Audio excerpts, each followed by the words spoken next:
Olá, o meu nome é José Maria Pimentel e este é o 45 Graus. Neste episódio, o convidado é Desidério Murcho, professor de Filosofia na Universidade Federal de Ouro Preto, no Brasil, e que é autor de mais de uma dezena de livros, sobretudo nas áreas da lógica, ética e filosofia da religião. Nesta segunda parte da conversa com Desidério Murcho, demos um salto da lógica teórica para a lógica aplicada, para discutir os problemas atuais que vivem as democracias liberais em todo o mundo, com a polarização crescente do eleitorado, e isto é particularmente verdade no Brasil, onde o convidado vive, a ascensão do populismo, a difusão das fake news, etc. Em relação a este problema, o convidado tem uma visão muito original e propõe uma solução pouco convencional e até algo controversa. Mas tem sobretudo uma posição que dá muito que pensar e que foi para mim um desafio discutir. Foi, aliás, uma das discussões mais estimulantes que tenho tido aqui no podcast. Antes de passarmos ao episódio, só uma nota rápida para clarificar o jargão filosófico que pode criar alguma confusão na conversa. O Desidério usa muitas vezes o termo epistémico ou epistemológico, quando fala, por exemplo, de humildade epistémica. Epistémico é um termo de que os filósofos gostam muito, mas que basicamente significa algo que diz respeito ao conhecimento e ao modo como podemos, no fundo, saber que sabemos, ou seja, saber que temos esse conhecimento. Por isso, neste caso, humildade epistémica significa apenas a humildade de reconhecer quando um tema é muito difícil e não é a nossa área, e por isso é complicado termos uma opinião muito fundamentada sobre ele. Para terminar, um agradecimento aos mecenas da última quinzena: João Mendes Ferreira, João Ribeiro, José Correia Neves e Mário Lourenço. Agora, deixa-me falar de um segundo caso, ou uma segunda lição que eu penso que é muito importante e que, na verdade, foi uma das coisas que o próprio Thomas Bayes sublinhou, mas a sua aplicação matemática, digamos, é bem mais difícil. Mas era uma das preocupações do Thomas Bayes e eu penso que é um aspecto muito interessante e que nos diz muito acerca do mundo contemporâneo, sobretudo com este mundo extraordinariamente polarizado politicamente, não é? Que tu tens pessoas da extrema para um lado, tens as pessoas da extrema para o outro e há uma grande dificuldade em nós conseguirmos sequer comunicar uns com os outros. E isto é uma dificuldade lógica real, porque quando nós estamos a falar de indução, isso é uma coisa que torna-se muito mais manifesta. Acontece também no caso de dedução, como eu disse muito brevemente ao falar das lógicas não clássicas, mas no caso da indução é muito mais óbvio. O que é óbvio é o seguinte, é que eu estou a falar contigo, e se nós discordamos de um ponto qualquer, as nossas crenças de fundo interferem, e muitas vezes nós nem nos apercebemos de quais são essas crenças. Mas tá, tu fazes uma afirmação que para ti parece-te uma coisa assim, em termos intuitivos, mas tem uma certa probabilidade razoável, e essa mesma afirmação, eu acho que aquilo é a coisa mais improvável que eu ouvi na vida. Não é? E porquê? Bom, porque o meu conhecimento de fundo, ou as minhas crenças de fundo são diferentes das tuas, e aí nós vamos ter uma dificuldade em comunicar. A boa notícia, e esta era uma das coisas que o Thomas Bayes sublinhava e que eu penso que é um dos aspectos interessantes, a boa notícia é o seguinte, é que se ambos formos racionais no sentido de atualizarmos as nossas crenças à medida que aparecem novos dados no mundo, vai haver uma convergência ao longo do tempo. Vamos convergir ao longo do tempo. Isso é uma notícia feliz, estás a ver? Isso é uma notícia feliz. Quer dizer, se formos pessoas de boa vontade, apesar de eu sou de uma direita extremamente conservadora e maluca, tu és de uma esquerda extremamente maluca igualmente, mas se formos ambos genuínos e honestos, e de facto eu sou de direita, mas é porque eu acredito que aquilo realmente é o melhor para a humanidade, e tu és de esquerda porque também acreditas que realmente aquilo é melhor para a humanidade, mas temos crenças de fundo diferentes acerca do que melhor funciona no mundo, para proteger as pessoas da pobreza, para dar saúde às pessoas, para dar educação de qualidade. Apenas temos crenças de fundo diferentes, mas somos realmente honestos nessas nossas crenças políticas. Se formos realmente honestos, à medida que formos olhando para o mundo e à medida que formos incorporando novas informações e à medida que formos fazer estudos científicos acerca de como é que nós conseguimos melhorar a vida humana, as nossas posições vão convergir ao longo do tempo. Isto é uma notícia feliz. Sim, isso é interessante, isso que dizes, quer dizer, na prática, infelizmente, acaba por haver, isso é um problema de jogos repetidos, não é? Ou seja, tu começas com uma probabilidade muito diferente e depois precisas de vários jogos, ou seja, várias iterações para haver essa convergência, não é? E muitas vezes não há tempo para haver essa convergência, embora do ponto de vista cultural e civilizacional tenha havido essa convergência em alguns temas. A questão da democracia, por exemplo, não é? Há coisas que hoje em dia, algumas delas começam a ser questionadas, não é? Mas que também é outro tema interessante, mas são mais ou menos questionadas e que resultam dessa convergência. Mas na prática muitas vezes é difícil haver esse diálogo e as pessoas estarem no mesmo espaço e irem fazendo essa atualização das suas próprias previsões, mesmo sem ter noção disso, para gerar essa convergência. É um problema, acho eu, da democracia atualmente, não é? Até porque muitas vezes as pessoas partem para... Isso, as redes sociais hoje em dia criam esse problema, das pessoas partirem para tomar posições sobre um determinado tema em relação ao qual não sabem muito, de uma maneira muito apressada, não é? E sem justamente se darem ao trabalho de pensar nele com algum cuidado, não é? Bom, até porque, em muitos casos, conta muito mais a expressão da tua identidade tribal, política, do que propriamente se a tese que estás defendendo é verdadeira ou falsa. É por isso que se dá inversões curiosas no discurso político ao longo das décadas. Quer dizer, as mesmas pessoas que são de uma certa área política e que eram extremamente críticas da ciência, e que para elas era tudo kun, e era tudo Feyerabend, e era tudo assim, e a ciência era a mesma coisa do que a magia, e ainda que ótimo a homeopatia. Hoje em dia já são todas pró-ciência e já são todas contra a relativização da ciência. Porquê? Bom, porque a outra facção política foi nessa direção, foi na direção de relativizar a ciência e dizer que qualquer chico esperto sabe a mesma coisa que um cientista, e portanto, por uma questão só de identidade política, a pessoa mudou o bico ao prego, não é? Exato, exato. Então é preciso não esquecer que uma parte significativa do discurso político é desonesto neste sentido. As pessoas não estão honestamente a defender aquilo que genuinamente e honestamente pensam que é o melhor para a humanidade. Não, a pessoa está só a defender a sua tribo, ponto.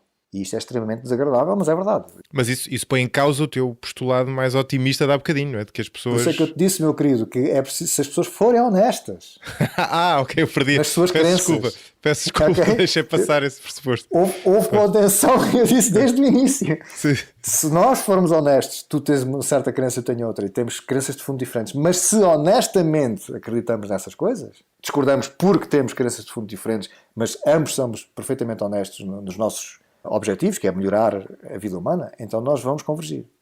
Mas essas crenças, a ligação dessas crenças de base às crenças aplicadas a um determinado assunto não podem ser tão rígidas de maneira a não permitir essa convergência. Vamos supor o exemplo da eutanásia, que falávamos no outro dia, ainda antes desta conversa.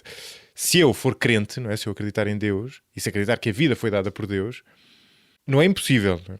Mas se eu for um ortodoxo, eu diria que é quase impossível que eu venha a aceitar a eutanásia, mesmo que eu tenha empatia por aquela pessoa que está numa situação terminal e cujo desejo seria parar esse sofrimento e morrer, porque eu acho que a vida foi dada por Deus. Portanto, para mim, o único ente que pode retirar aquela vida é Deus, e não eu nem o médico. Bom, sim, exemplos desses géneros costumam ser dados, e isso é um pouco explorado até pelo trabalho em epistemologia do Alvin Plantinga, e eu penso que as coisas não são assim tão pessimistas. Quer dizer, uma vez mais, se as pessoas tiverem boa vontade de realmente olhar com atenção e com sentido crítico para as suas próprias crenças, eu penso que vamos conseguir chegar a uma convergência. É de facto uma questão de boa vontade. O que acontece muitas vezes é a identidade, digamos, tribal da pessoa, que é muito mais importante para a pessoa do que propriamente a honestidade do ponto de vista, digamos assim, e de procurar um ponto de vista que tenha provas adequadas a seu favor e que seja genuinamente bem fundamentado e bem justificado. Portanto, sim, quer dizer, se tu me disseres que há aqui uma resistência psicológica fortíssima e há aqui um conjunto de vieses cognitivos que interferem, que tornam o trabalho difícil, eu concordo, claro que há. Mas isso significa apenas, do meu ponto de vista, que esses vieses cognitivos e que essas resistências psicológicas têm de ser cuidadosamente desmascaradas para que a pessoa tenha vergonha delas, tal e qual como uma pessoa tem vergonha de ser racista, por exemplo. E eu penso que esse trabalho não está a ser feito hoje em dia. Quer dizer, nós crescemos imenso no que respeita ao conhecimento dos vieses cognitivos humanos a partir dos anos 70 do século XX, com os trabalhos de psicologia cognitiva e de pessoas que até trabalham noutras áreas, mas que depois começaram a trabalhar nessa área, que é o caso da economia, né? Porque a economia Exato, sim. precisa de conhecer questões, o Kahneman e outros, que precisam de conhecer questões acerca de como é que as pessoas tomam decisões, etc. E o conhecimento imenso que nós obtivemos a partir daí não entrou ainda, digamos, no discurso público, no sentido em que nós não compreendemos que somos poços de vieses cognitivos e, portanto, que a primeira atitude de honestidade que nós temos quando entramos num debate é perante a outra pessoa apertarmos a mão e dizermos, olha, somos os dois umas bestas, não é? eu tenho os meus vieses, tu tens os teus, pá, vamos lá tentar fazer o melhor que conseguirmos, não é? Vamos tentar cooperar. E tu repara que quando se tem essa atitude as coisas funcionam razoavelmente bem. O desenvolvimento da ciência a partir do século XVIII é praticamente um milagre da humanidade. Porque isso é uma coisa curiosa que as pessoas que estão fora das academias ou tudo isso, ou que não conhecem cientistas, porque por vezes há uma certa tendência para pensar que o cientista é a pessoa completamente objetiva e completamente imparcial. Não é? O cientista é uma besta como tu e eu. Não é? A questão é que quando trabalham têm um conjunto de princípios éticos e metodológicos a que têm de obedecer, não é? Senão não conseguem fazer carreira. E o ponto é esse, quer dizer, todos nós somos bestas e temos vieses e somos idiotas, mas se nos esforçarmos, essa é a notícia positiva, eu acho, se nos esforçarmos e trabalharmos cooperativamente e encontrarmos plataformas de cooperação e plataformas de compreensão, nós somos capazes de ter uma convergência e às vezes, tu repara, podemos chegar a um ponto em que há divergências, mas que são divergências pacíficas. Não é? Nós não temos que concordar todos com tudo, nós podemos ter carradas divergências. O meu exemplo favorito é o seguinte, imagina uma pessoa de outra geração, que foi educada de uma certa maneira, e agora ouve falar esta coisa dos gays, e eles casam, e não sei o quê, a pessoa fica assim, é normal, eu acho, e psicologicamente compreensível, que a pessoa sinta assim uma certa coisa interior. Eu acho que isso é respeitável, não tem problema nenhum, mas ele não precisa de concordar. 100% de acordo. Entendes? Sim. Ele só precisa de olhar e dizer objetivamente assim, realmente, a mim custa, mas eu realmente compreendo. Se a pessoa é daquela maneira, quer dizer, ela vai ter a vida despedaçada porque ele não vai poder fazer a vida normal se não puder casar. Vai ter a vida completamente do pés para o ar, coisa que eu não tive, que eu pude casar com a minha mulher, pude fazer a minha vida, pude ter, não é, a minha reputação social, e ele não pode. Portanto, a pessoa, por mais rígida que seja a maneira como ela foi criada, ela consegue chegar a um ponto em que ela consegue ter aquela bonomia de dizer, ok, sou a favor do casamento daquelas pessoas, ao mesmo tempo que continuar a dizer, mas isso para mim é um bocado esquisito. Portanto, nós podemos chegar a um ponto em que há uma divergência que é pacífica. Sim. Aliás, eu concordo 100% contigo e parece-me que há um valor, que eu não diria que é esquecido hoje em dia, mas que tem menos ênfase, que é justamente essa questão da tolerância nesse sentido lato e implica tolerância também com a opinião das pessoas. Ou seja, a sociedade boa é a sociedade que permite comportamentos plurais e não os restringe, mas tu não tens que obrigar todas as pessoas a celebrar esses comportamentos. Quer dizer, as pessoas têm a sua identidade, não é? E lá está, têm as suas experiências e tu forçares as pessoas a fazer essa convergência muitas vezes é contraproducente, não é? Com certeza. Eu penso que uma das ideias que nós precisamos de tornar mais conhecida no mundo contemporâneo é o ideal do liberalismo clássico. Não todos os aspectos do liberalismo clássico, porque o liberalismo clássico é uma resposta às guerras religiosas intermináveis que graçaram na Europa. Quer dizer, imagina que é uma guerra que dura 100 anos. Bom, a guerra dos 100 anos, chama-se guerra dos 100 anos porque durou 100 anos. Imagina a loucura, quer dizer, 2 gerações de seguida, ou 3, 4 gerações nascem e morrem na mesma guerra. Isso é uma loucura completa. A Europa andou nesta desgraça durante séculos. Até os primeiros filósofos liberais, como John Locke e outros, terem formulado aquilo que é uma plataforma de desentendimento civilizado, digamos assim. Quer dizer, nós não temos que concordar com tudo. Tu podes ser católico, eu sou protestante, o outro é não sei o quê, o outro é não sei o que mais. Nós não temos que concordar com tudo. Temos que conseguir garantir uma liberdade e uma tolerância no espaço público de maneira que as pessoas não se atropelem umas às outras. É só isso. Exatamente. Não, esse ponto é muito importante porque a lógica subjacente a isso é que tu podes ter crenças privadas que podem estar em oposição a outras pessoas da mesma sociedade, mas tu consegues construir uma sociedade sobre isso, não é? E por isso é que tu tens... Aliás, é muito interessante porque o tema da religião, que é o tema que eu até já discuti no podcast, e a questão da existência de Deus, esse tipo de conversas que são conversas interessantes, para alguém como eu até atingiram-se se calhar outro extremo, em que são temas que praticamente não são discutidos, se tornam quase um tabu, mas que têm essa boa razão que está na base e que a pessoa hoje em dia já quase se esquece, mas que é precisamente deixar as pessoas ter as suas crenças, por muito bizarras que nos possam parecer e por muito erradas que nos possam parecer, respectivamente, não é? Aos crentes e aos não crentes, ou aos crentes de religiões diferentes, porque tu sabes de experiência histórica, civilizacional, que no momento em que aquilo foi matéria política, as coisas correram mal, não é? Exatamente. Podemos concordar e discordar em muitos aspectos, não é? As coisas em que temos realmente de concordar e que não podemos discordar são os aspectos fundamentais dos direitos humanos, da proteção dos mais fracos, coisas que são de facto fáceis de concordar. Sim. Agora, em muitas outras coisas é fácil discordar e podemos conviver com essa discordância. Isso não levanta problema. Podemos conviver com respeito e com essa discordância. Uma das coisas que me preocupa tremendamente no mundo contemporâneo e em particular em alguns ambientes, nomeadamente no ambiente académico, é que, quer dizer, tornou-se praticamente proibido ser de direita. Quer dizer, subitamente é como se ser de direita fosse ser imediatamente nazi. Isso é uma coisa muito estranha. Na academia norte-americana isso é muito discutido e formou-se até a Heterodox Academy, que é precisamente Exato. para lutar contra esse tipo de coisas, porque subitamente, no meio académico norte-americano, ser do Partido Republicano, que é um partido democrático, respeitável, com uma tradição, que lutou contra a escravatura e tudo isso, e subitamente ser do Partido Republicano é como se fosse ser nazi na universidade. Isso é uma coisa esquisitíssima. Como é que é no Brasil já agora? Não é muito diferente. Curioso. Não, em Portugal eu acho que a academia tem quer dizer, a intelectualidade no geral tem, como sempre e como em todo lado, e por razões que são normais, um viés à esquerda, não é? Ou seja, um intelectual não tem que ser de esquerda, mas é normal que o trabalho intelectual te gere uma predisposição progressista, digamos assim, no sentido lato. E portanto é preciso, no fundo é preciso teres uma história, ou estás numa área específica, ou ter uma história familiar específica que tem uma visão diferente. Mas acho que o contraste não é tão grande como nos Estados Unidos, sendo que nos Estados Unidos também foi uma evolução das últimas décadas, não é? Não foi sempre assim. Aliás, Sim, o Jonathan Haidt, que é um dos tipos por trás do Heterodox Academy, conta essa história. Exatamente. Quer dizer, é uma coisa recente, tem a ver com essas coisas das políticas da identidade, porque a preponderância de pensamento de esquerda na academia norte-americana já existia há 20 ou há 30 anos, só que as pessoas que eram de esquerda respeitavam as pessoas que eram do Partido Republicano, quer dizer, achavam que isso faz parte da democracia e não tem nada de mal, por exemplo, a pessoa é republicana, talvez nós achemos aquilo um bocadinho esquisito, mas tudo bem, quer dizer, mas a pessoa é capaz de jantar com ela e Mas nas últimas décadas isso tornou-se impossível, quer dizer, subitamente a pessoa que é do Partido Republicano, em muitos casos, perde o emprego, por simplesmente. E isto torna-se uma coisa, por simplesmente, bizarra, não é? Quer dizer, como é que eles imaginam o mundo? Quer dizer, é só um partido? Não, sobretudo produz fenómenos perversos como tu teres 70 milhões de pessoas, salvo erro, a votar no Trump, que para essas pessoas, como de resto para muitos de nós eu incluído, não é? Mas acho que muitas dessas pessoas estarão ainda numa situação mais miúpa em relação a essa realidade, é completamente incompreensível. Não é? Bom, são realidades, lá está, na mesma sociedade, realidades a conviver que estão em planos completamente distintos. Não é? Mas isso, é engraçado falar disso, que isso relembra-me um aspecto que eu ia realçar há bocadinho quando falavas da ciência. Gostava de saber o que é que tu achas em relação a isso. Eu acho que nós vivemos uma altura em que há uma confluência de várias tendências, uma das quais a internet e depois o crescimento das redes sociais, que de certa forma vieram baralhar o espaço público. Não é? E a ideia que eu tenho é que nós tínhamos convergido, nós, países do Ocidente no sentido lato, tínhamos convergido num paradigma da democracia liberal que funcionava não porque fosse perfeito, mas porque de uma forma mais ou menos orgânica, quer dizer, partes obviamente não orgânicas, não é?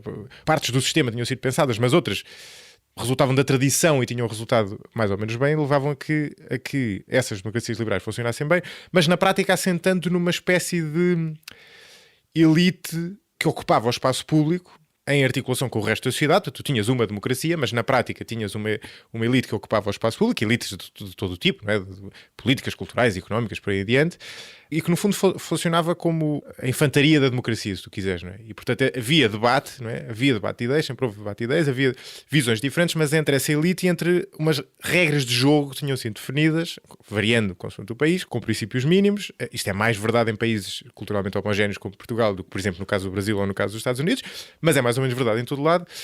E de repente, com várias alterações que confluíram aqui, mas uma das, porventura haverá outras e traz talvez outras ideias, mas uma das principais talvez seja as redes sociais, tu de repente o espaço público alarga-se, portanto há muita gente que não estava no espaço público e entra no espaço público, ou seja, passa a emitir opinião, passa a pensar sobre os assuntos, mal ou bem. Do ponto de vista imediato, isto é um ganho democrático, não é? Porque passas a ter muito mais gente a interessar-se pelo debate político, mas ao mesmo tempo tens um efeito colateral que é criar bastante mais polarização, criar um debate de ideias mais superficial, mais extremado, mais radical, haver ideias que lá está, que faziam parte das regras do jogo aceites pelas elites e que de repente são deitadas borda fora, não é? O Trump é um excelente exemplo disso, não é? Um tipo que veio subverter várias regras que tinham sido aceites. Veja-se agora, por exemplo, o tempo que ele demorou a aceitar a derrota, e isso põe a nu a ausência de um sistema, ou pelo menos a inadaptação do sistema que existia na democracia para a realidade atual. Ao contrário, de certa forma, do que existe na ciência. Não é? O que a ciência fez foi conseguir criar um sistema que se sobrepõe aos defeitos dos indivíduos. Não é? E tu tens imensos casos de cientistas que eram péssimas pessoas e tentaram subverter todo o tipo de estudos e no final ganhou a verdade. Não é? Umas vezes demorou mais tempo, outras vezes demorou menos tempo, mas ganhou a verdade. Nós hoje em dia temos um desafio porque não é certo que em política muitas vezes vai ganhar a verdade. Exatamente. Eu concordo em grande parte com a tua visão das coisas e é algo que eu próprio já manifestei em alguns casos. Quando caiu o Muro de Berlim, e foi por essa altura que o Fukuyama depois publicou o livro dele, O Fim da História e o Último Homem, Sim. a ideia que nós tínhamos precisamente era que tínhamos chegado a uma convergência, que era basicamente a democracia liberal, com apoios sociais, e que isso era o intocável. Quer dizer, agora era só uma questão de discutir pormenores e discutir coisas mais pragmáticas, mas quer dizer, a base fundamental era indiscutível. Quer dizer, já ninguém queria o comunismo, já ninguém era anticapitalista, já não havia essas coisas, né? E de repente tudo mudou. De repente vêm os criacionistas, que acham que a biologia não pode ser usada nas escolas, e depois vêm as pessoas da esquerda que acham que temos que acabar com a Microsoft e temos que acabar com as empresas todas e que tem que ser tudo nacionalizado e que o mundo marxista é que é bom, e as coisas mudaram radicalmente. E isto é um pouco assustador porque esta receita, digamos, liberal, e a palavra liberalismo e a palavra liberal tornou-se um palavrão nos setores mais radicais da esquerda contemporânea. E esta receita liberal, quer dizer, eu não vejo alternativa a esta receita liberal, pura e simplesmente. Quer dizer, o que é que nós vamos ter? Vamos ter guerras na rua entre criacionistas por um lado e bloco de esquerda por outro? Quer dizer, eu acho isto um bocado preocupante politicamente, não é? Eu concordo também com outro aspecto da tua análise, que é a ideia de que os meios de comunicação modernos trouxeram para o debate público pessoas que não tinham voz anteriormente. E isto destruiu a grande ilusão democrática, ou pseudo-democrática, que se tinha. Eu penso que grande parte das conquistas económicas e civilizacionais e de justiça social que nós tivemos no último século deveu-se a uma elite, que tu estavas a dizer, é uma elite política e comunicacional e uma elite de pessoas que realmente digamos, dirigiam a democracia. E dirigiam a democracia nessa direção de apoios sociais, de justiça, de instituições melhores, mais estabilidade, mas era uma elite. E, claro, o povão votava, mas o discurso público estava viciado à partida, porque o discurso público era controlado por jornalistas que pertenciam a essa elite, os próprios políticos, os canais televisivos e os canais jornalísticos, tudo isso estava controlado por uma elite. A partir do momento em que aparece um novo meio de comunicação, que são os meios de comunicação modernos da internet, de repente o que é que as pessoas descobrem? Descobrem que, afinal, o povão não gosta nada da democracia liberal e não gosta nada dessas coisas. Gosta basicamente de guerras. As pessoas... É preciso não esquecer uma coisa aqui muito importante, Zé. A mim e provavelmente a ti causa-te um certo desconforto ver as pessoas a espumar pela boca e a gritar umas com as outras. Mas as pessoas gostam disto. O grande problema é esse. As pessoas gostam disto. As pessoas gostam do sangue nas ruas. As pessoas gostam de espumar. Entendes? Porque, repara, as pessoas fazem isso com o futebol, por amor de Deus. As pessoas agridem-se com o futebol. Okay? As pessoas são... Os seres humanos, a menos que sejam devidamente educados, etc., são basicamente predadores perigosos. E predadores tribais. É uma coisa extremamente perigosa. E, portanto, nós tivemos um conjunto de conquistas, direitos das mulheres, legislação antirracista, etc. Ou um conjunto de conquistas que resultaram de uma certa ilusão de democracia, porque, no fundo, não era bem uma democracia, era uma democracia no sentido de que as pessoas votavam, mas as escolhas, aquilo que as pessoas podiam votar, as escolhas já estavam pré-definidas e pré-limitadas. Agora que esse leque se abriu, a maneira mais clara que eu tenho de pôr isto é o seguinte: eu não acredito que as conquistas fundamentais, tanto da medicina pública, como do ensino público, como conquistas fundamentais de justiça social, que nós obtivemos a partir da Segunda Guerra Mundial, eu não acredito que essas conquistas fossem possíveis hoje. Entendes? Porque tu chegas à rua e dizes, olha, agora nós vamos fazer vacinação universal, vamos acabar com o pólio. Tu tens logo malucos no Twitter e no Facebook e nas ruas a manifestar-se contra e dizem que é uma conspiração dos laboratórios capitalistas. É pá, quer dizer, não se consegue mais fazer nada. É extremamente difícil. E o pior é que as pessoas que fazem essas manifestações nem sequer é, na maior parte dos casos, e esta é a minha especulação, nem sequer é porque acreditem genuinamente naquilo que estão a dizer. É porque, por simplesmente, aquilo faz parte da maneira que elas têm de ter uma voz pública. As pessoas são vaidosas, querem ter uma voz pública, e repara o que acontece hoje em dia nos meios de comunicação. Quanto mais chocantes forem as afirmações daquele rapaz, o Ventura, mais ele aparece nos meios de comunicação. E é por isso que ele faz aquelas afirmações, metade das quais ele nem acredita nelas. Ele faz essas afirmações porque é isso que lhe dá votos. Nos meios de comunicação contemporâneos, há uma guerra de cliques. Não é? É extremamente difícil tu ganhares dinheiro nos meios de comunicação atuais, muito mais do que era quando havia apenas jornais e televisão, porque hoje em dia a internet é como se fosse um modelo da televisão, é um modelo dos cliques e da publicidade, e portanto tens que ser sensacionalista. E portanto, o sensacionalismo é o que está a ganhar. E é o que invadiu os jornais respeitáveis, o New York Times. Todos esses jornais ou são sensacionalistas ou, por simplesmente, perdem ainda mais leitores. E, portanto, o que é que uma pessoa como o Nuno Ventura descobre? É uma coisa muito simples. Se ele disser as maiores barbaridades do mundo, as pessoas ligam, clicam, ligam à televisão, vão ver o canal, vão ver o vídeo no YouTube. Isso é o que ele precisa. Portanto, é assim que as coisas funcionam hoje em dia. O Trump, em grande parte, ganhou por causa disso também. Sim, o Trump é o inventor. Ele dizia tudo o que era contrário. Quer dizer, quando ele ganhou, eu lembro-me ainda perfeitamente quando foi as eleições, foi uma coisa muito engraçada. Não é? Eu fui dormir, tranquilo da vida, não sei o quê, convencido que a Clinton ia ganhar, não é? Porque o New York Times, toda a gente anunciava que a Clinton ia ganhar. Eu falei, tranquilo, não sei o quê. Passam uns 3 dias, vou ao New York Times, que ganhou o Trump. Eu pensava que era sei lá, qualquer coisa tinha acontecido especial. Quer dizer, os próprios jornalistas e os próprios previsores e aqueles técnicos todos achavam o discurso do Trump de tal maneira estrambólico que nem acreditavam que as pessoas pudessem votar naquilo. Mas a realidade acerca da natureza humana é esta. Nós pomos um certo verniz educativo nas coisas, pomos um certo verniz civilizacional nas coisas. Mas o grosso da população, infelizmente, a melhor coisa que nós podemos fazer ao grosso da população é tirar-lhes o poder para que um poder iluminado possa ajudá-las a elas. Se forem elas a tomar decisões acerca das suas próprias sociedades, serão decisões terríveis para elas próprias. Essa é uma tese provocadora, não é? Mas e não é por causa dos cliques. E não é por causa dos cliques. Deve estar aqui perdida no meio de uma conversa. O meu receio com essa tese é a visão da elite iluminada, não é? Do déspota esclarecido e outras versões, foi uma visão que caiu por terra não por acaso. E teve muito boa gente a defendê-la, não é? Ocorre o Thomas Jefferson, por exemplo, que tinha uma ideia... Mill? Com o próprio Mill, exatamente, tinham visões desse género. E depois acabou por cair por terra porque se percebeu que a natureza humana também se aplica a essa elite, não é? Ou seja, o sistema anterior, quando eu digo o sistema anterior, é o sistema em que nós vivemos atualmente, não é? Ele está desadaptado, não é? Ou já não está adaptado à realidade, que era um sistema em que tu tinhas uma elite que fazia parte do sistema, mas que tinha uma ligação ao eleitorado, não é? Portanto, o eleitor votava e, portanto, tinha a possibilidade de remover governos, não tinha, era uma decisão direta nos governos. Esse sistema funcionava precisamente porque essa elite respondia ao eleitorado, não é? Quando ela não respondeu, isso funcionou mal, não é? Por isso é que se percebeu que, em teoria tu podias ter, uma espécie de déspota esclarecido, mas na prática isso nunca funcionava porque a natureza humana é demasiado perversa para isso acontecer tanto de um lado, tanto do outro. Aqui o que me parece neste caso é que primeiro nós temos aqui algo de bom, não é? Ou seja, eu sei que é visível, eu sei que o que se vê, o que dá mais nas vistas é o mau, não é? Ou seja, é tu teres pessoas, sei lá, basta abrir as caixas de comentários dos jornais e ver as enormidades que se dizem, ver muitas manifestações na rua e 30 por uma linha. Mas a verdade é que tu produziste um efeito que me parece inegavelmente positivo, que foi interessar pela polis muita gente que vivia a sua vida praticamente à margem. E isso não me parece mau. Esse é um aspecto bom.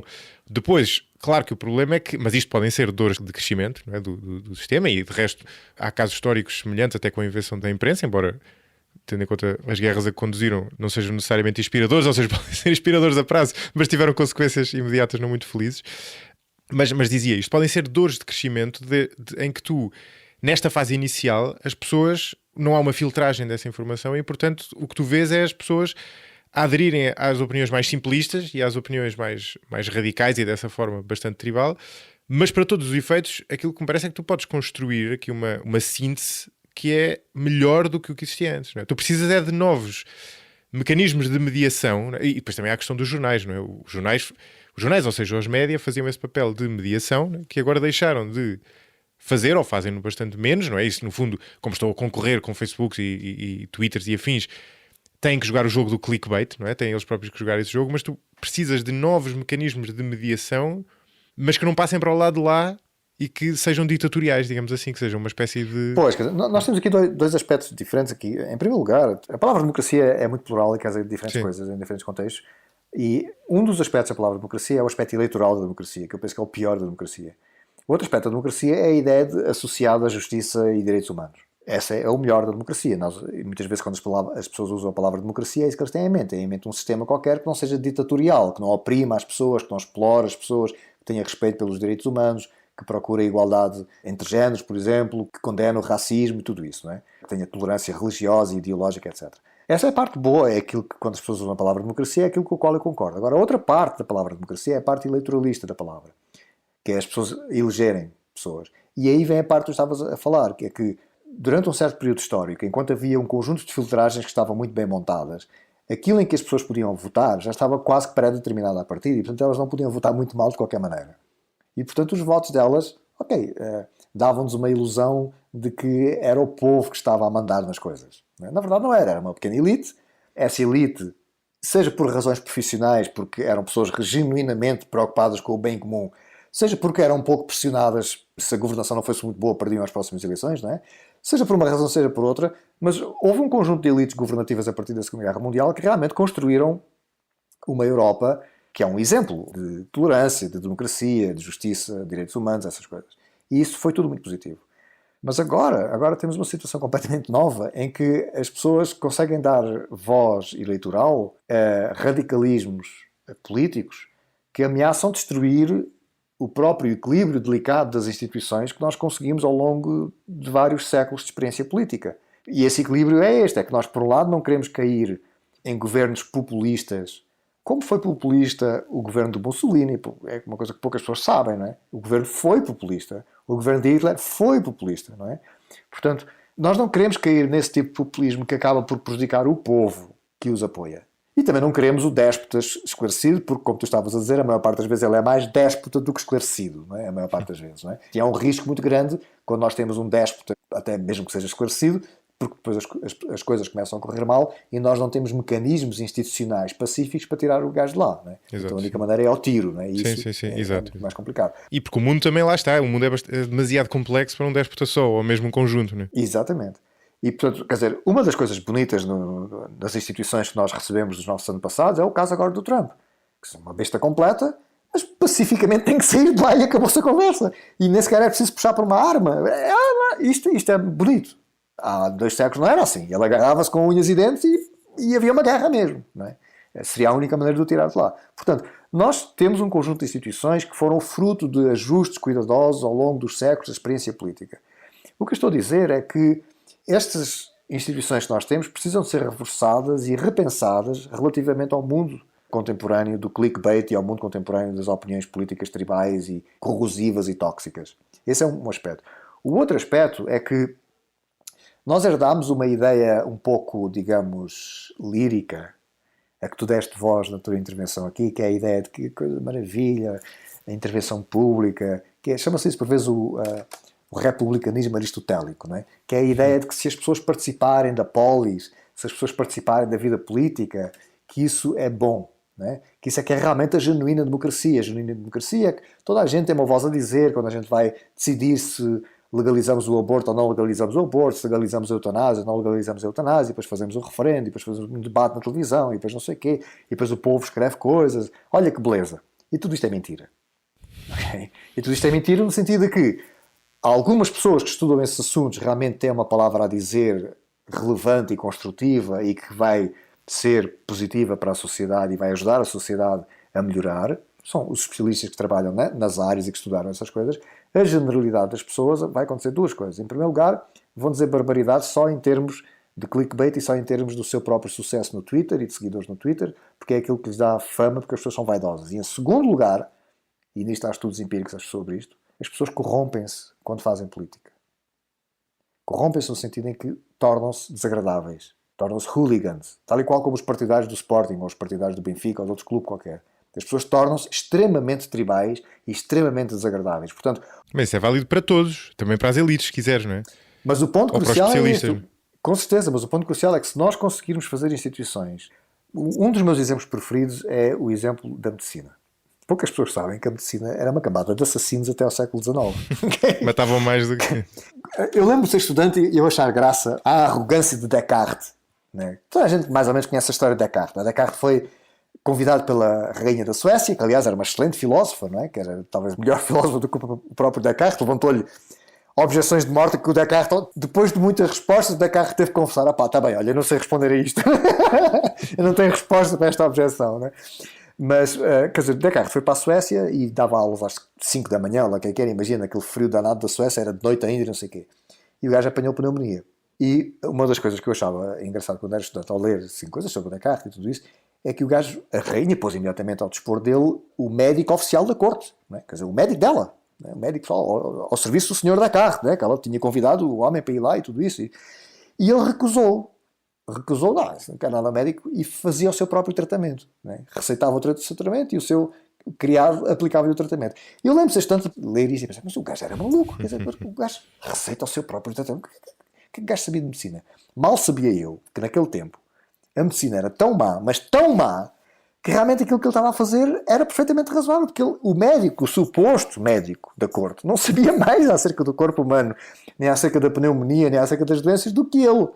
E, portanto, o que é que aconteceu a ele, como aconteceu a carradas de outras pessoas naquele tempo? Quando ele finalmente já estava tão doente que já não era capaz de ele próprio fazer o seu tratamento, o médico finalmente entrou em cena, e qual era o curativo principal dos médicos naquele tempo? Sangrar. Sangria. Jamais sangria. Sangrava o gajo. Quer dizer, claro que morreu mais depressa ainda, né? Portanto, isto só para dizer, isto é muito engraçado, e é grave, mas é engraçado. Mas é só para dizer o seguinte, eu estava a dar o exemplo da medicina, né? A medicina era uma completa fraude até ao dialbar do século XX, até se tornar científica, até porque nem sequer havia a teoria dos germes, não sabia que havia germes sequer, não é? Portanto, tudo que é doenças infecciosas, aquilo que passava-lhes debaixo do nariz, eles não sabiam nada, não é? Mas tinham à mesma aquele prestígio todo, tinha aquela atitude de elite e aquela coisa toda. Era só aparência. Eles, na verdade, não sabiam nada de especial e matavam mais pessoas do que salvavam. Uma pessoa que estivesse doente em meados do século XVIII ou mesmo já no final do século XIX, era preferível não ir ao médico, até porque o médico andava infectado com as doenças dos outros doentes todos, era preferível não ir ao médico do que ir. A probabilidade de morrer ou de ficar pior indo ao médico era mais elevada do que se não fizesse nada e, precisamente, o corpo ou reage ou não reage e a pessoa ou safa ou não safa e acabou-se. Mas isto mudou. Hoje em dia temos uma medicina maravilhosa. Temos coisas que eram impensáveis no tempo de Descartes. Operações de coração aberto, transplante de órgãos. Quer dizer, temos um conhecimento microscópico dos órgãos humanos, dos germes, temos vacinas. Bom, é uma coisa inimaginável. Portanto, a doença evoluiu muito. Mas os médicos continuam a ter um poder gigantesco. Não é? Quer dizer, eu vou ao médico, o médico diz uma coisa e eu sigo aquilo mais ou menos religiosamente.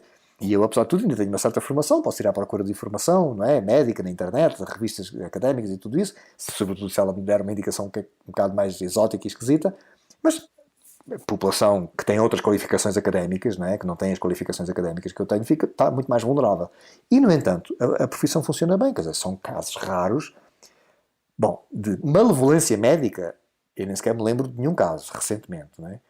De más práticas, não é? De negligência médica, sim, isso há algumas, as pessoas erram, enganam-se, não sei o quê, mas são relativamente reduzidas. Dado o poder imenso que eles têm sobre a vida de um ser humano, que está completamente desprotegido perante o médico, a taxa de sucesso da maneira como a instituição médica está construída é muito boa. Uma das lições aqui no respeito à instituição médica é que funciona muitíssimo bem, não é? E é, digamos, o ideal do déspota esclarecido é um pouco... foi concretizada na profissão médica. E há outras profissões que são assim também, não é? Quer dizer, há um elevado grau de profissionalismo por parte dos médicos, o respeito que eles têm pelos pacientes, o cuidado que eles têm, a prática médica é cuidadosamente vigiada para que eles não abusem do poder imenso que eles têm sobre as pessoas, não é? E claro, haverá sempre coisas que podem e que devem ser melhoradas.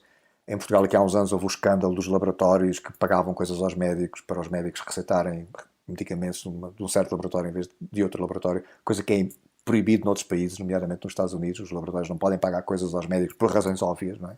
Claro, claro. E, portanto, há sempre questões que nós podemos melhorar na profissão médica. Mas eu uso a profissão médica como exemplo precisamente porque o médico é uma espécie de um déspota esclarecido, no sentido em que ele tem bastante poder, mas esse poder é benéfico e é bem usado. Nós precisamos de ter instituições deste género.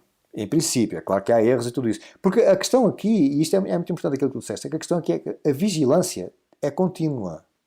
Isto não é automático. Não é? Isto não é como um programa de computador que a gente programa, põe aquilo a funcionar e vai dormir. Não, a vigilância é contínua. Se tu baixares as defesas, mais cedo ou mais tarde a medicina vai dar errado. Não é? Portanto, tens de continuar. E basicamente aqui, a maneira como nós desenhamos as instituições tem que ter em atenção aquilo que funciona em termos de incentivos e desincentivos. Não é? Exato. Se tu tiveres uma instituição, ou uma instituição seja política ou mesmo profissional, e cujo incentivo principal, e é praticamente único, seja o desejo benemérito de fazer bem à humanidade, isso vai dar errado. Okay? Isso não é assim a psicologia humana. Sim, algumas pessoas, como o Nelson Mandela, são dessa maneira. Okay?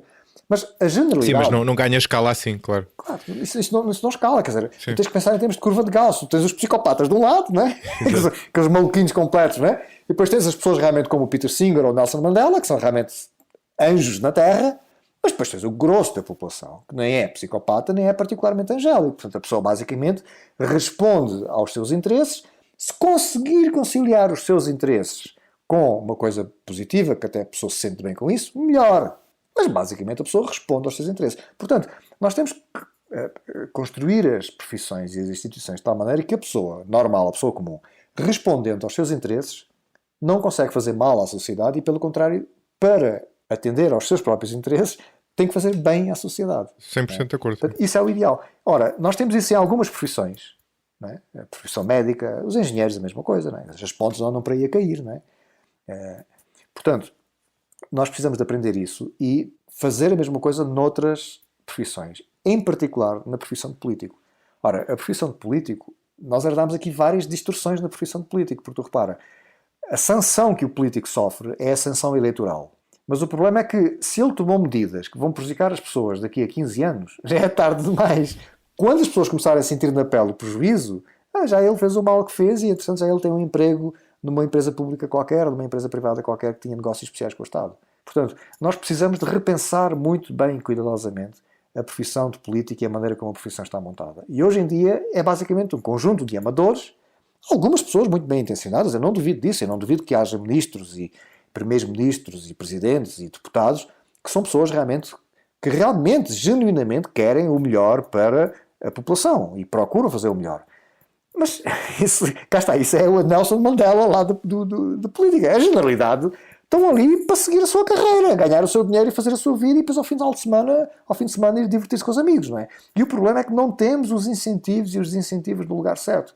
legisla-se da maneira completamente mais arbitrária e louca que seja possível imaginar, porque não há esse sentido. Isso é uma coisa que tem que ser estudada cientificamente, cuidadosamente, com sociólogos, com pessoal que faz ciência política.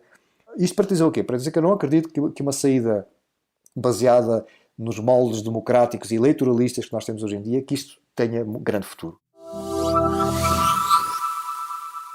Contribua para a continuidade e crescimento deste projeto no site 45graus.parafuso.net/apoiar. Veja os benefícios associados a cada modalidade e como pode contribuir diretamente ou através do Patreon. Obrigado.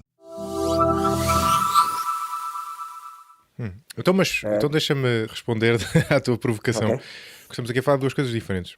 Nós tínhamos um modelo antigamente que tinha várias coisas boas, ao ponto de ser a melhor coisa que tínhamos criado, mas tinha vários defeitos. E eu sou cada vez menos fã da frase célebre do Churchill. Ou por outra, resigno-me cada vez menos com a frase célebre do Churchill, de que a democracia é o melhor sistema depois de todos os outros, com os seus defeitos. É evidente que é, depois dos outros que já existiram, mas não quer dizer que não se possa construir melhor. Mas apesar de tudo, há aqui duas coisas. Não? Uma é reconhecer os defeitos que o sistema tinha e que se calhar em tempos de bonança não eram tão visíveis, mas estavam lá. Outra questão é as virtudes que o sistema tinha, ou aquilo que funcionava bem no sistema, e que com as alterações que houve no terreno, entretanto, deixaram de funcionar assim tão bem. Não é? Portanto, no fundo, nós temos aqui dois desafios. Não é? Esse desafio que tu levantaste, estou 100% de acordo, mas já existia. Não é? Mas depois há o desafio contemporâneo, que é o desafio criado, porventura, alterações culturais, quer dizer, confluência de várias tendências históricas que vinham, umas económicas, outras sociais, outras até políticas, mas também pela questão das redes sociais. E que é causado, parece-me, por sobretudo duas coisas que deixaram de funcionar como funcionavam. Era essa espécie de elite que respeitava determinadas regras do jogo.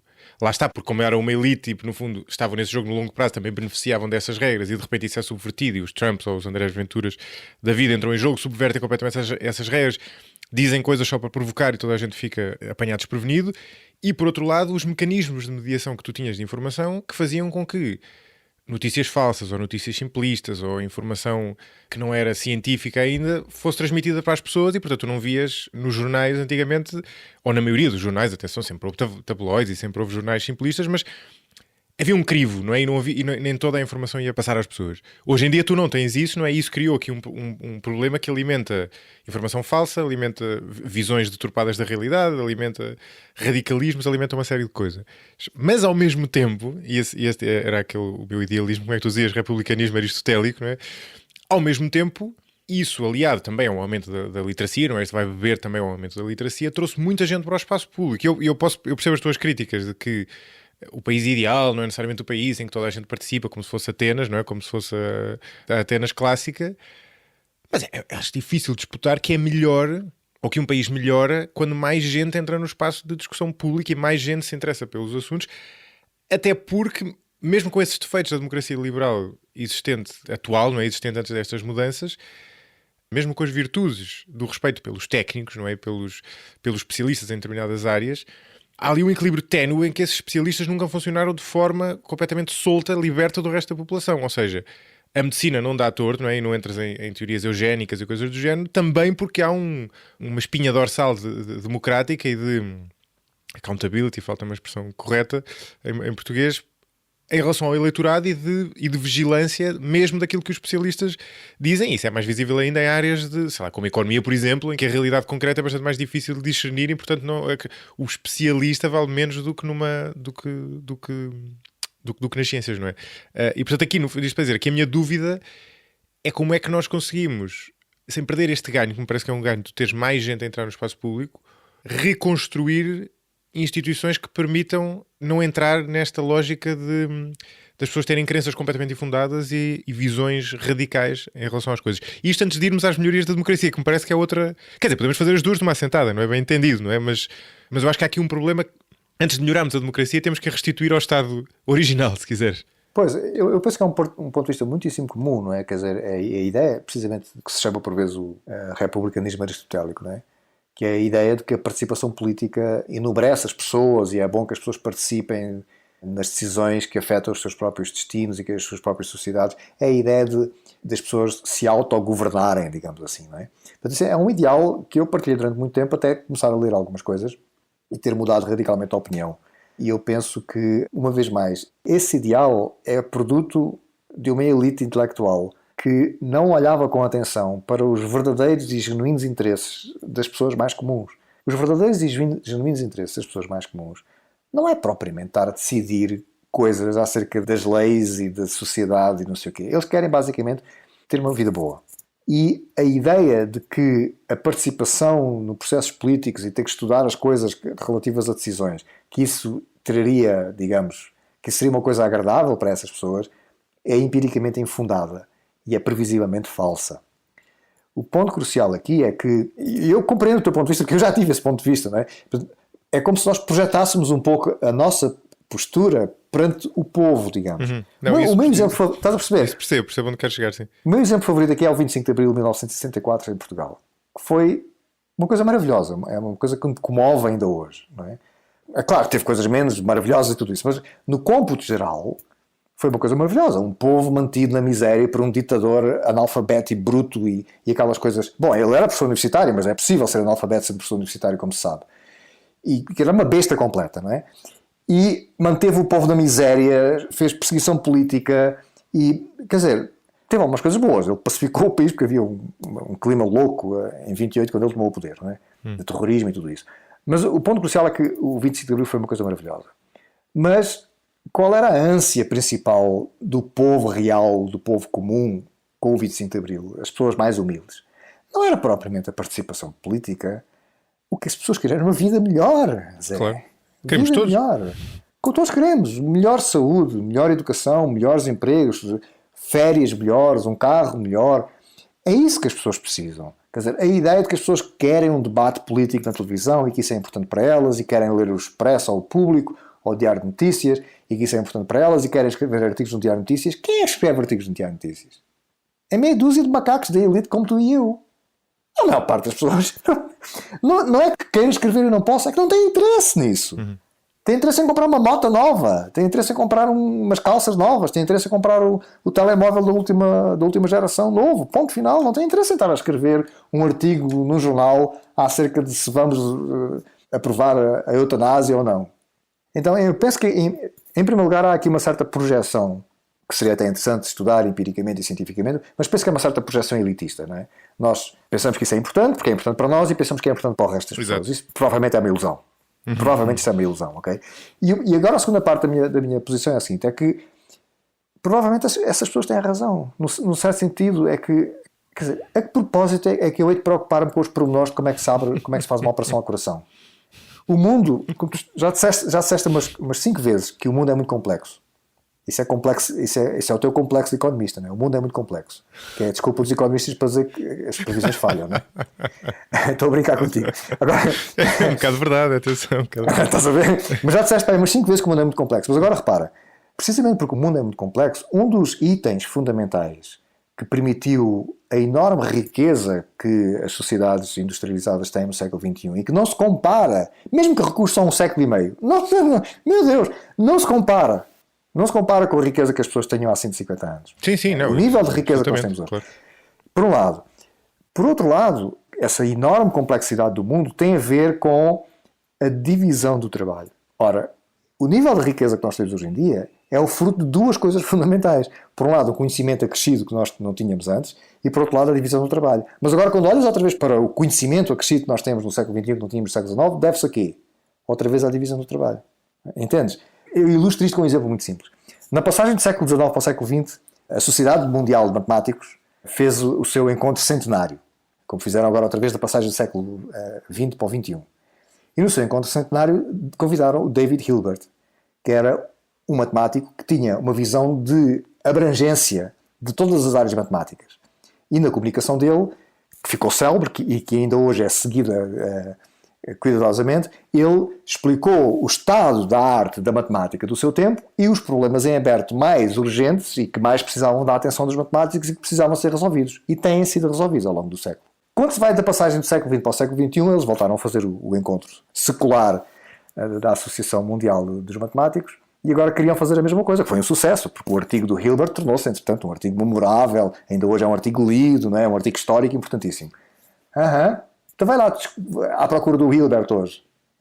Tiveram que pegar em 5 matemáticos diferentes. Ninguém sabe toda a matemática hoje em dia. Ninguém. Não há ninguém. Não há uma pessoa. Não há possível. Porque a matemática cresceu exponencialmente e isso é impossível. Ora, no entanto, continuamos a ter matemática. E continuamos a ter progresso matemático e tudo isso. Mas como? Com a divisão do trabalho. Mas a divisão do trabalho tem um preço a pagar. E esse preço a pagar é a pessoa que sabe de uma coisa não sabe da outra. Ora, no que respeita à política, nós estamos ainda um pouco como aquela mentalidade medieval a idade da pedra, vamos ser, exatamente, vamos todos ser felizes, fazemos uma quinta com uma casinha, uma galinha e uma vaca, e essa é que é a economia que funciona. Eis a má notícia. A economia de sobrevivência não funciona. Trabalhas 16 horas por dia e ficas pobre a vida toda. O que funciona não é a economia de subsistência, é a economia distribuída, é a economia especializada, em que o gajo que sabe fazer a capa do telemóvel não sabe fazer o microprocessador, e o gajo que sabe fazer o microprocessador não sabe fazer o alto-falante, e o gajo sabe por aí fora. É assim que produzimos riqueza e é assim que produzimos conhecimento. Porquê é que na política nós continuamos agarrados à idade da pedra? Eu acho isto curioso. Repara, eu só estou a fazer uma pergunta, porque eu vejo a dificuldade imediata que tu provavelmente vais colocar, que é, mas espera lá, mas não tem de haver de alguma maneira algum poder de síntese e de coordenação? Nós temos que, de alguma maneira, ter uma certa visão de síntese e de conjunto. Sim, eu concordo com isso. Mas olha o caso dos matemáticos. Uma pessoa a fazer isso é extremamente difícil. Portanto, ser várias pessoas a fazer isso eu acho que é muito mais razoável. Mas a tua implicação para a política é que nós acreditamos que podemos todos discutir todos os temas? Bom, é que podemos todos discutir todos os temas politicamente relevantes. E isso parece-me implausível. Mas sempre foi implausível. Sempre foi, isto é. Sempre. Não foi sempre, Dizer, mas... hoje é muito mais do que era. Vou admitir que eu já... Sim, mas há 20 anos era quase tanto como é hoje, não é? Pré-estado atual das coisas. Só que, tu repara, quando as coisas estavam mais calmas, era mais fácil a voz dos especialistas terem força política. Porque era mais fácil o ministro da Saúde reunir-se com uma equipe de médicos que lhe dizia, olha, nós temos que reorganizar a saúde pública do país, temos que fazer uma campanha nacional de vacinação disto e disto e daquilo, temos que fazer isto. E era mais fácil o ministro ouvir aquelas pessoas, ouvir aqueles técnicos, fazer os seus estudos, pedir estudos e fazer a política. Hoje em dia, meu Deus, quer dizer, as pessoas não querem sequer usar máscara na rua. Manifestam-se contra isso. E o ponto crucial aqui é, porquê é que elas se manifestam contra isso? É por causa do incómodo da máscara? A máscara também me incomoda, então eu prefiro não andar com a máscara na rua, claro, a máscara incomoda toda a gente. Mas o ponto é que as pessoas que se manifestam contra a máscara não é devido à máscara. É uma maneira de aparecerem publicamente e de manifestarem o seu tribalismo. É tal e qual como as pessoas que se manifestam pelo Benfica, é a mesma coisa. São vieses cognitivos tribais terríveis nos seres humanos. E nós aceitamos isso como se fosse normal. E depois a pessoa faz uma manifestação na rua com 20 macacos e aparece logo imediatamente a televisão a filmá-los e as pessoas a gritar na rua porque isso dá cliques, porque isso dá vendas. Então é um círculo vicioso terrível que nós temos aqui. E repara que tu há pouco falaste um pouco disso e falaste do passado e disseste muito brevemente, já havia tabloides. Mas olha bem o que é que acontecia. Os tabloides estavam marginalizados do discurso público. Sempre houve tabloides e sempre venderam mais do que jornais, chamados jornais de referência. Só que era como se não existissem. Só que agora não se pode mais fingir que não existem, porque essas pessoas que escreviam antes os tabloides agora vão para o Twitter, vão para o Facebook, vão para o YouTube e agora aquilo exponencia-se que agora têm ainda mais exposição do que tinham antes. E agora já, subitamente, já não podemos fingir que essas coisas não existem. Mas sempre existiram essas coisas. Só que foram sistematicamente oprimidas. E agora não. Agora... Sim. E com defeitos também, atenção, essa espécie de julgo das elites e ostracização de algumas pessoas porque não correspondiam àquilo que era tido como adequado, também tinha, porque no meio cultural era muito... Havia pessoas que simplesmente porque não correspondiam àquilo que era designado como o cânon, eram postas de lado, não eram colocadas de lado e fora do sistema, precisamente porque o sistema também ele próprio não era muito democrático, não é? Agora, aqui neste caso, há uma limitação que aqui me ocorre desde logo, não é? Que essa elite também não é estanque. Bem, não só a diferença entre a elite e o resto não é ela própria discreta no sentido de binária, não é? Ou seja, todos nós queremos é viver bem no fundo, não é? Podemos ter um lado de interesse intelectual e de interesse pelo bem comum maior ou menor, mas quer dizer, todos, tirando lá está um ou outro santo, todos nós no fundo temos sempre uma maior parte que é de interesse próprio e de gostar de viver bem. Mas também há outro lado que tem que ver com a própria matéria-prima de quem está no espaço público e quem se interessa por esses temas e de quem compõe essas, chamemos-lhe assim, elites, não é? E aquilo que a internet veio possibilitar e que não existia antes, esse parece-me que é um ponto que é preciso reconhecer, é que muitas pessoas que antigamente, pelo meio em que nasciam, não tinham acesso a esse espaço, passaram a ter acesso. Ou seja, havia pessoas que nasciam num determinado meio intelectual ou económico e estavam fora desse sistema e por causa da internet passam a poder aderir a esse sistema e por essas mesmas redes sociais que geram discurso lixo, também passa muito discurso de qualidade, e com qualidade que em certo sentido nunca teve, não é? Quer dizer, não querendo julgar em causa própria, mas a conversa que nós estamos a ter agora seria impossível ter há 10 ou 20 anos por uma série de coisas, porque se não existiam redes sociais, se calhar quer dizer, nós não nos conhecemos através das redes sociais, mas pronto, mas se calhar de uma maneira indireta, e não estaríamos a gravar pela internet desta forma, não é? Portanto, há aí o efeito positivo que também não convém deitar fora, não é? Não convém deitar o bebé com a água do banho, digamos assim, não é? Claro, com certeza, precisamos de encontrar um equilíbrio. É como tudo. O meu exemplo favorito aqui é os tribunais, não é? Quer dizer, às vezes digo assim, pá, já viste bem a loucura que é os tribunais? Que estupidez é aquela? Quer dizer, um gajo qualquer ou uma gaja veste uma roupa qualquer e tal, ou lá os ingleses põem uma peruca e não sei o quê, e o gajo tem o poder para me lixar a vida completamente se quiser. O gajo pode me lixar completamente a vida, pode mandar para a cadeia e ficar lá 25 anos. E nos Estados Unidos pode mandar matar. Isto é ridículo. Quer dizer, o melhor é acabar com os tribunais. E claro, a resposta óbvia é, bom, calma aí, né? Claro. Quer dizer, é claro, os tribunais é um risco e os juízes são preconceituosos e cometem erros e há erros jurídicos famosos, não é? Mas precisamos dos tribunais e, portanto, só temos que ajeitar cuidadosamente a instituição, não é? Punir os juízes quando eles se portam mal e ajeitar a instituição de tal maneira que o juiz tenha altos incentivos para fazer o seu trabalho bem feito, mesmo que não tenha grande interesse na justiça propriamente dita, mas tenha interesse na sua carreira, não é? Portanto, temos a profissão razoavelmente montada, não é? Portanto, precisamos disso apesar dos riscos. Aqui acontece a mesma coisa, é claro, ter meios de comunicação instantâneos como nós temos hoje em dia. Eu estou no Brasil, tu estás em Portugal, estamos a gravar uma entrevista, estamos conversando e estamos olhando um para o outro e tudo isto é maravilhoso. E é claro que os meios de comunicação que nós temos hoje em dia são maravilhosos e nunca como hoje foi possível uma pessoa publicar livros e artigos de uma maneira tão barata na internet, não é? E portanto tudo isto tem aspectos positivos e que devem ser aprofundados e incentivados, só que tem aspectos negativos e precisamos olhar para eles com muita atenção. Eu vou introduzir agora aqui no debate um outro tema que nós não falámos ainda, mas que eu penso que é crucial aqui para compreender o que é que eu tenho em mente. É que o debate político, tal como está organizado nas sociedades modernas, está inserido no setor de entretenimento. Tu ligas a televisão, ou o YouTube, ou o Twitter, com a mesma frivolidade e falta de responsabilidade com que as pessoas fazem comentários acerca do último jogo de futebol. É assim que as pessoas falam de eutanásia, é assim que as pessoas falam de política, é assim. Estás a ver? Aqui temos um problema. E este é um problema que, em termos das ciências cognitivas contemporâneas, nós sabemos exatamente qual é o problema aqui. O meu exemplo favorito é o exemplo do célebre teste da Linda. O teste da Linda é o seguinte: nós descrevemos uma pessoa que na universidade tinha um certo empenho, que era feminista, que estudou filosofia, que tem assim um certo conjunto de características. E depois dizendo, ok, 10 anos depois, o que é mais provável? E damos à pessoa 3 listas de coisas. O que é mais provável? Que ela seja isto, ou que ela seja isto e isto, ou que ela seja isto e isto e isto. A teoria das probabilidades básica é a terceira é a menos provável de todas. Porquê? Porque quanto mais conjunções tu pões de uma coisa num cálculo de probabilidades, mais improvável é. Não é? Quer dizer, a probabilidade da pessoa ser A e ser B e ser C é menor sempre do que a probabilidade de ser apenas A.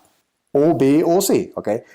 Mas como o conteúdo do A e do B e do C casa muito bem com o protótipo que eles construíram da Linda, que é uma rapariga ativista pelos direitos das mulheres, que estuda filosofia de esquerda, e como depois a lista do ABC é tudo coisas que caem dentro do protótipo, eles direitinho vão para o C. Okay? E claro, mas olha, isso é ridículo, matematicamente isso é errado. A probabilidade é A, não é? A, não é o C. Okay? Qual é a minha leitura disto? A leitura disto é, se aquilo fosse um exame na universidade para eles serem aprovados no doutoramento, eles não erravam. Estás a perceber? Porquê? Porque a pessoa punha-se num contexto cognitivo de atenção cuidadosa. Mas como é que funcionam os testes que os psicólogos fazem? Pagam $20 a um gajo, não é? A um grupo de estudantes. Pá, vocês têm aqui $20 para preencher esta coisa. E os gajos preenchem aquilo enquanto estão a pensar no fim de semana. E a ideia é essa, não é? Eles são feitos para te apanhar desprevenido. E a ideia é mesmo essa, que eles querem apanhar a pessoa informalmente. Mas qual é a lição fundamental aqui, que é uma coisa que o Heath, no livro dele Enlightenment 2.0, que ele aprofunda e que ele tem toda a razão, não é? Quer dizer, isto para mim foi iluminante ler esse livro, eu acho que devia estar traduzido em português. A ideia dele é, a lição que tiramos daqui é que o exercício da racionalidade humana precisa de um contexto adequado. Se não temos um contexto adequado, os seres humanos são terrivelmente maus a raciocinar. Então todos os vieses cognitivos e emocionais e os ódios, tudo isso vem ao de cima. Portanto, o ponto crucial aqui é este, é que tu colocas as pessoas todas no Twitter, ou no Facebook, ou no YouTube a falar, depois elas falam as neiras porque o ambiente cognitivo é inadequado. Sem dúvida. E porquê é que é inadequado? Porque é um ambiente que está anexado ao entretenimento. Estás a perceber? Não é uma biblioteca, não é uma universidade, não é uma sala de estudo, é entretenimento. Portanto, no mesmo jornal, supostamente de referência, como o Guardian e o New York Times, em que tu vês a primeira e segunda notícia, coisas muito sérias sobre o vírus e sobre o Trump e sobre não sei o quê. Mal clicas para vir um bocadinho mais para baixo, lá vem o futebolista que casou com não sei o quê, a chica que não sei o quê, que cortou o cabelo e foi à cabeleireira. É logo o que tens. E porquê? Bom, porque se não tiveres isso, aquilo não é entretenimento, e se não for entretenimento, as pessoas não vão lá. Portanto, nós temos aqui um problema, que é um problema de contexto, percebes? É um problema de contexto cognitivo. As pessoas não são capazes de tomar decisões adequadas na gritaria, no meio da gritaria e no meio do entretenimento. Isso não funciona. E isto está provado cientificamente não funciona. Nós sabemos que os seres humanos são terrivelmente maus a raciocinar. Deixa-me contar-te uma piada do Joseph Heath, que ele conta no livro dele. A piada é o seguinte, é um gajo que é abduzido, como o pessoal diz a gozar, né? Com as palavras inglesas mal traduzidas para português. A pessoa foi raptada, abduzida. A pessoa foi raptada por extraterrestres. Os extraterrestres estão ali e tal, e os extraterrestres pensam que são uma espécie esquisita de animais extraterrestres que eles descobriram. Já não fazem ideia que são seres inteligentes, nada disso, estás a ver? Então os gajos estão ali e preparam-se para abri-lo vivo, para ver como é que o gajo é lá por dentro, não é? O gajo começa a gritar: epá, mas o que é que vocês estão aqui a fazer, pá, e tal, mas eu sou inteligente como vocês, e não sei o quê, os gajos ficam surpreendidos. Mas isso, afinal, a espécie humana, isto não é só um animal, nem coisa nenhuma. Não, pá, nós somos inteligentes, mas já fomos à Lua, pá, pelo amor de Deus, mas... então, como é que és capaz de provar que és inteligente? É pá, sei lá, alguma coisa qualquer. Já sei, diz o extraterrestre. Faz aí uma conta de matemática. Eu, claro que faço, com certeza, qual é o problema? E o gajo diz, pá, multiplica lá 328 vezes 49. Claro, com certeza, dá cá o papel e o lápis. O extraterrestre olha para papel e lápis? Vocês fazem matemática com papel e lápis? Nós fazemos com o cérebro. O problema aqui é que nós nem nos apercebemos que somos tão estúpidos que sem papel e lápis ninguém é capaz de fazer uma conta de multiplicar 327 vezes 88. Estás a perceber a ideia? Portanto, o que é que isto diz? Isto diz de uma maneira anedótica e engraçada que o contexto, o meio em que nós estamos, cognitivamente é tudo. Sem os instrumentos cognitivos adequados, os seres humanos são macacos autênticos. É uma desgraça. Isso é inteligência coletiva, não é? Ou seja, sem articulação, não é? Claro, e tudo isso faz parte do meio, o meio cognitivo. Sim. E o problema é que o meio cognitivo da participação política, portanto, eu concordo contigo no seguinte, okay? Eu dou-te de bandeja ao seguinte: participação política epistemicamente responsável, sou todo a favor. O problema é que a participação política, tal como ela se tem configurado neste início do século XXI, é uma participação política epistemicamente irresponsável, não por culpa direta, pessoal da pessoa, estás a perceber? Eu não estou a culpar as pessoas, não é? O que eu estou a dizer é por culpa do contexto epistémico em que a pessoa está colocada. É um contexto tóxico. É um contexto em que a pessoa não consegue exercer a sua racionalidade. Não é um contexto de biblioteca, de sala de seminário, de análise cuidadosa das coisas, ouvir civilizadamente a outra pessoa. Não é esse contexto. É um contexto de entretenimento. Tens razão, acho que estás a tocar num ponto importante, não é? Eu não seria tão absolutista ou tão radical nessa distinção, porque acho que é até difícil dizer se há alguma atividade humana que subsista sem ter um seu quê de entretenimento.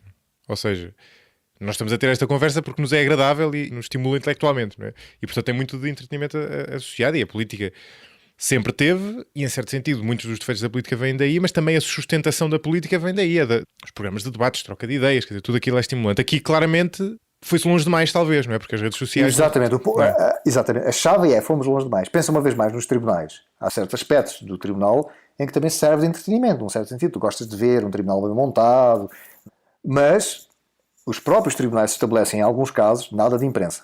Porquê? Bom, porque sabem que o caso é de tal maneira complicado que trazer a imprensa para a sala do tribunal, para a sala de audiências, é um perigo para uma decisão que se quer justa.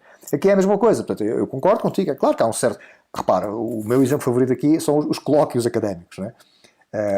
Eu por acaso não ligo muito a isso, porque já fiz muitos e não sei o quê, já estou um bocado farto disso. Mas agora que veio esta coisa do vírus e já não há colóquios reais, a malta está chateadíssima, não é? A malta está chateada, para mim é uma maravilha, porque não me dá trabalho, porque eu perdi imenso tempo em viagens e as pessoas convidavam para ir não sei onde, e ainda por cima ao Brasil é uma loucura, já sabes como é que é o Brasil, não é?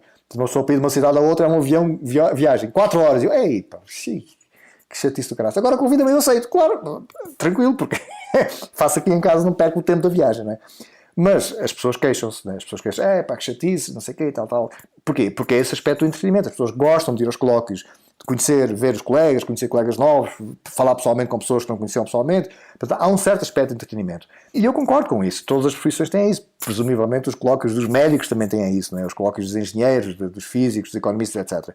Só que o trabalho técnico do economista não é feito nesse ambiente, não é? A pessoa vai ali, expõe um pouco o trabalho que ele fez e depois as pessoas vão jantar e bebem uns copos, mas o trabalho foi feito lá atrás, não é? Agora, claro, esse ambiente também é importante, talvez estimule.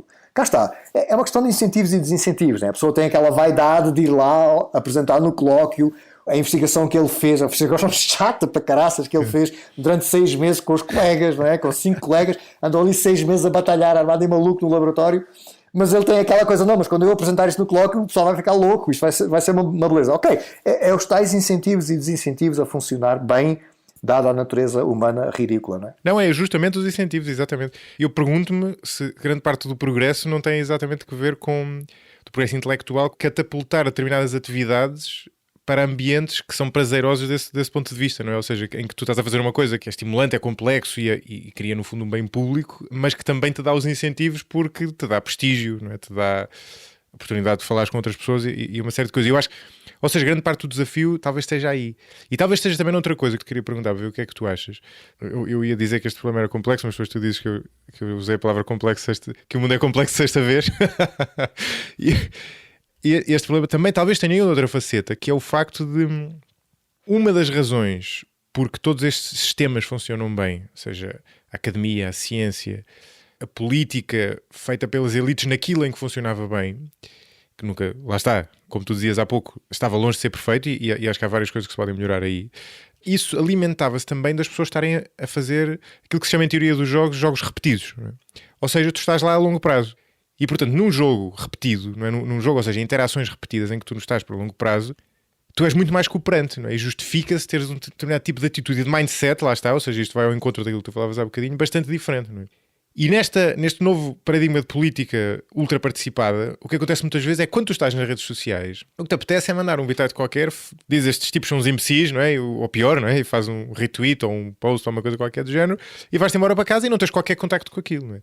E uma das coisas que eu acho que tem imenso potencial, e aqui casamos os dois temas que eu há bocadinho separava, para simultaneamente resolver este problema, catapultar a democracia para um nível superior ao que estava mesmo antes deste problema surgir, é tu trazeres as pessoas, que lá está, antes não estavam no espaço público, mas agora estão, trazê-las para um espaço em que elas são obrigadas a discutir umas com as outras, de forma civilizada, ouvindo as pessoas que sabem, sendo forçadas a aduzir argumentos lógicos, não é?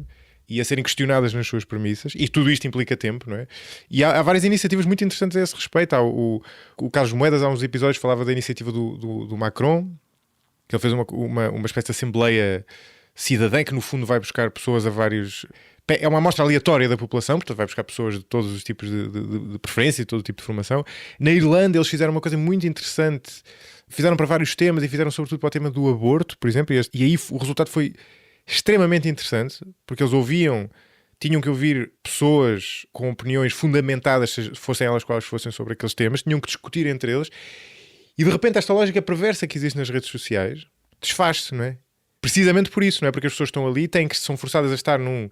Tu há bocado usavas uma palavra diferente, mas estão forçadas a estar num mindset diferente, mais adequado, e já não estão no estado emocional que estavam, já não estão a ser vítimas dos vieses que são vítimas nas redes sociais, e de repente tu produzes uma síntese positiva, se quiseres. Sim, eu penso que isso são notícias muito otimistas. Se conseguirmos fazer coisas desse género, se conseguirmos criar instituições dentro das instituições democráticas que ouçam as pessoas... Não é só ouvi-las, desculpa interromper-te, não é só ouvi-las, é obrigá-las a vir falar. Dar-lhes poder. É que não é só dar-lhes poder, tu dás poder às pessoas, mas obriga-las a virem cá, justificar-se, ouvir, falar. Porque o ponto é que tu colocas as pessoas num contexto epistémico em que elas são obrigadas a exercer, a fazer um exercício cuidadoso da racionalidade.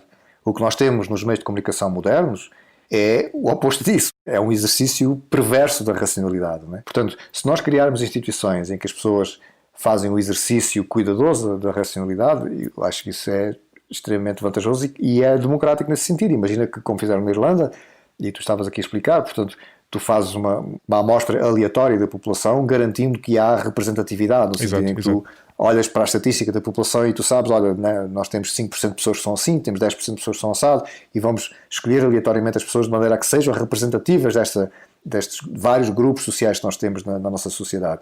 E depois colocas as pessoas num contexto epistémico adequado e dás às pessoas a informação científica e técnica adequada, e estas pessoas agora vão tomar decisões, e essas decisões têm poder político. Eu acho isso excelente, não é? Eu acho que isso é o género de coisa que me parece promissora, não é? O género de coisa que me parece extremamente promissora.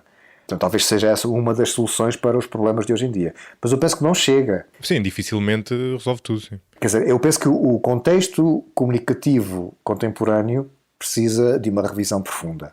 A irresponsabilidade epistémica, que é comum nos meios de comunicação modernos, está a chegar a limites, assim, inaceitáveis. E eu penso que é tempo de pôr travão a isso. Uma vez mais, tal como eu falava dos tribunais há pouco, quer dizer, uma instituição imaterial que nós prezamos na civilização de raiz europeia, digamos assim, nos países industrializados modernos, de raiz europeia, porque a China é industrializada, mas não é de raiz europeia e não tem isso, é a liberdade de expressão. Não é? Essa é uma das instituições imateriais que nós prezamos.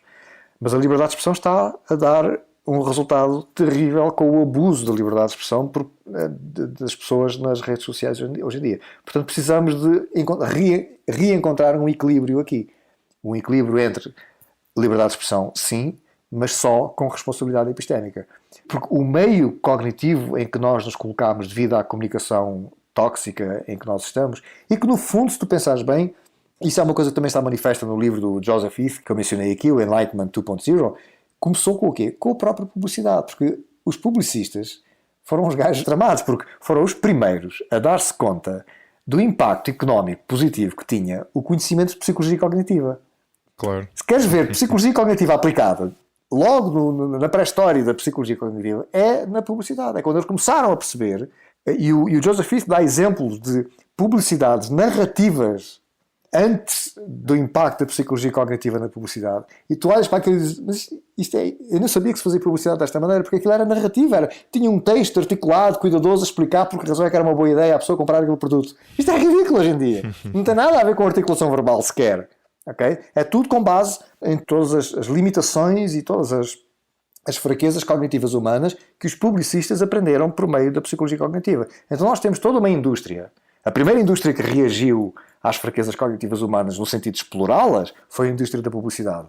E depois, por arrasto, tens toda a indústria da comunicação moderna, que por sua vez, por arrasto também, acaba por afetar a comunicação política moderna.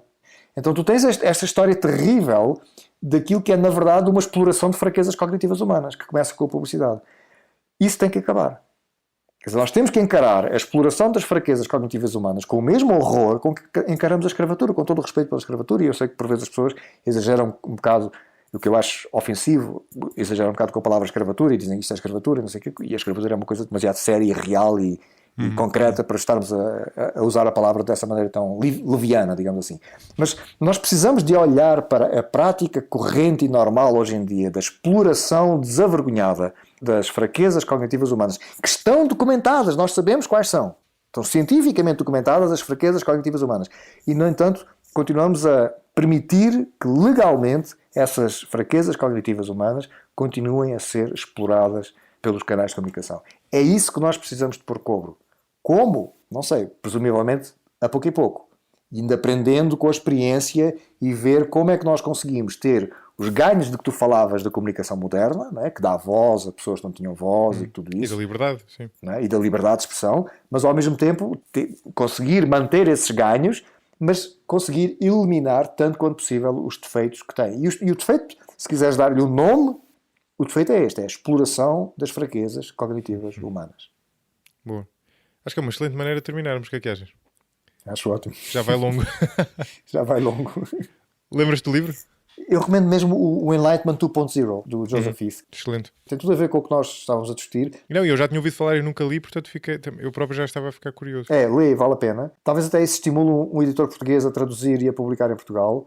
Eles publicaram um outro livro do Joseph Heath que eu não li, não sei se é bom, calculo que sim, porque ele é um excelente filósofo. E a minha recomendação é essa, é o Enlightenment 2.0, onde ele defende a importância de termos ele chama isso, ter uma política da racionalidade.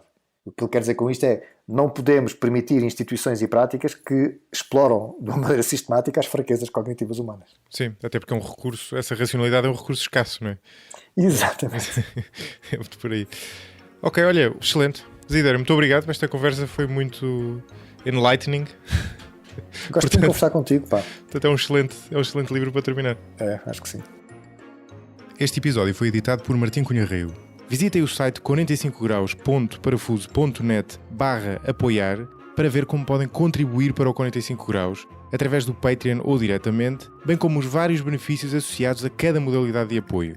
Se não puderem apoiar financeiramente, podem sempre contribuir para a continuidade do 45 graus avaliando-o nas principais plataformas de podcast e divulgando-o entre amigos e familiares. O 45 graus é um projeto tornado possível pela comunidade de mecenas que o apoia e cujos nomes encontram na descrição deste episódio. Agradeço em particular a Paulo Peralta, João Baltazar, Tiago Leite, Carlos Martins, Joana Faria Alves, a família Galaró, Corto Lemos, Margarida Varela, Gustavo, Gonçalo Monteiro, Felipe Caires, Miguel Marques, Nuno Costa, Nuno Pinheiro, Francisco Hermenegildo, Mário Lourenço, João Ribeiro e Miguel Vassalo. Até ao próximo episódio.